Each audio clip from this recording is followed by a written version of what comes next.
there is a quiet kind of wound. Not loud, not dramatic, not obvious. It doesn't leave bruises. It doesn't create stories people talk about at family gatherings. There are no broken plates, no visible chaos, no single moment you can point to and say, that's where everything went wrong. Instead, there is only absence. And absence is harder to explain. You grew up fed, clothed, safe, and yet something essential was missing. Maybe no one asked how your day was. Maybe your feelings were inconvenient. Maybe your sadness was ignored, your excitement unnoticed, your inner world treated like background noise. So you learned a silent lesson very early in life. Your emotions don't matter. And that lesson followed you into adulthood. This is the paradox of emotional neglect. What once helped you survive is now quietly shaping the way you suffer. You learn not to need too much, not to feel too deeply, not to take up space. And as an adult, you might look fine on the outside. But inside, there is a loneliness you don't have words for. You function, you perform, you achieve, yet something always feels slightly hollow. That is the lifelong effect of emotional neglect. And today, we are going to understand it. Emotional neglect is not what happened to you. It is what didn't happen for you. It is the absence of emotional attunement, the absence of curiosity about your inner world, the absence of someone reflecting your feelings back to you and saying, I see you. You make sense. Psychologically, this shapes a developing child in profound ways. 3 core concepts explain this. Children do not learn emotions alone. They learn them through mirrors.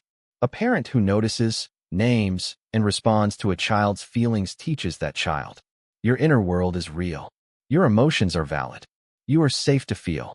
But when that attunement is missing, the child learns the opposite. They learn to disconnect from themselves. Emotionally neglected children often develop quiet hypervigilance, not because their home was explosive, but because it was emotionally unpredictable. They learn to scan rooms, to read moods, to become small enough not to be a problem. Their nervous system grows up on alert, always watching, always adapting, rarely resting.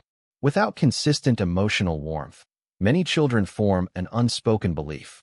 Depending on people is unsafe.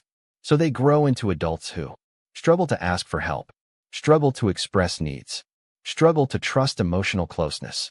They become self-sufficient not out of strength, but out of necessity. Neuroscience even shows that chronic emotional neglect affects the default mode network, the part of the brain responsible for self-reflection and emotional processing. In simple terms, if no one helped you understand your emotions as a child, you were forced to survive without emotional language, and anything unnamed becomes difficult to heal. The deepest cost of emotional neglect is not pain. It is confusion. You grow up never knowing what you're allowed to feel. So you begin to live life with a quiet question echoing inside. Am I too much or not enough? You become an adult who apologizes for having needs, who feels guilty for wanting comfort, who minimizes their own sadness. The philosopher Rainer Maria Rilke once wrote, perhaps all the dragons in our lives are princesses who are only waiting to see us act just once with beauty and courage.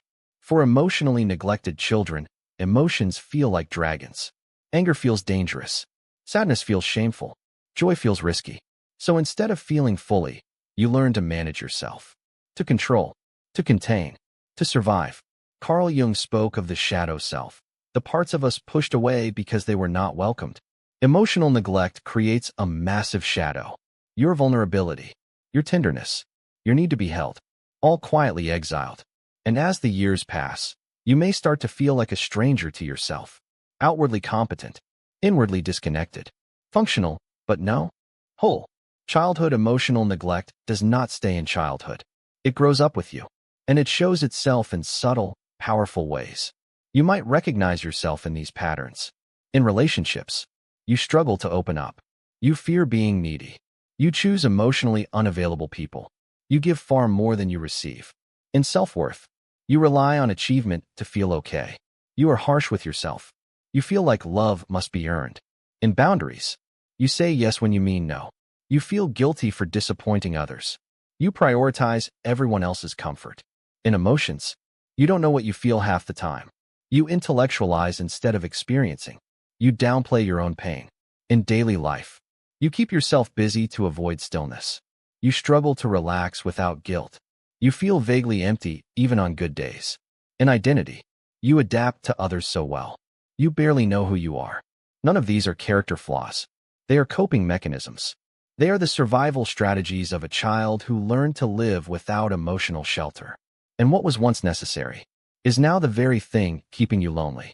Unlearning emotional neglect means understanding this truth. You were not born distant. You adapted, and what was learned can be gently unlearned. Healing from emotional neglect is not about blaming the past. It is about finally giving yourself what you never received. 3 paths help most deeply. Learning to speak to yourself the way you needed to be spoken to. With patience, with warmth, with compassion. To ask yourself every day, what am I feeling? What do I need? Dramatic. It is slow, quiet, consistent. It is learning to stop abandoning yourself. And understanding, finally, nothing was ever wrong with you. You were a child who needed emotional warmth and didn't get enough of it. That is not a life sentence. It is a starting point for compassion.